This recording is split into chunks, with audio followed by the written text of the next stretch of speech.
SSC 26 batch তোমাদের জন্য সবচেয়ে বড় দুঃসংবাদ হচ্ছে টেস্ট পরীক্ষায় ম্যাথে ফেল করা। তোমাদের জায়গায় থাকলে টেস্ট পরীক্ষায় ম্যাথে ভালো করার জন্য এই 3টা কাজ আমি অবশ্যই করতাম।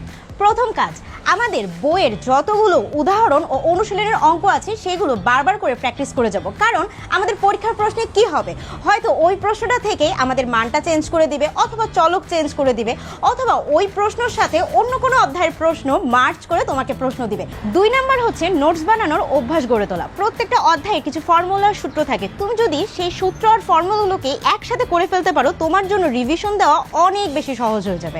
আমি যখন পরীক্ষা দিতে যেতাম, ধরো যাওয়ার সময় বাসে বা রিক্সাতে আমি সবসময় ওই নোটসগুলো বারবার রিভিশন দিতাম। ফর্মুলা একটা ভুলে গেলে কিন্তু কোয়েশ্চেন আর সলভই করা যায় না।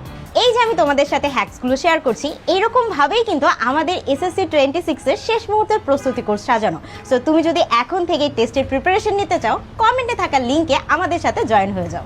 লাস্ট পয়েন্ট, আমাদেরকে কিন্তু সবসময় চেষ্টা করতে হবে বোর্ড কোয়েশ্চেন সলভ করে যাওয়া। কেন? কারণ বোর্ড কোয়েশ্চেনে কিন্তু আমরা আমাদের প্যাটার্নগুলো ধরতে পারবো যে ঠিক কিভাবে আমাদের প্রশ্নগুলো আসছে। লাস্ট 3 বছরের প্রশ্ন তুমি সলভ করবা, তাহলে কিন্তু তুমি দেখতে পারবা অনেক কিছুই কমন আসছে, কারণ একদম আগের বছরের প্রশ্ন থেকে কিন্তু সরাসরি আসে না।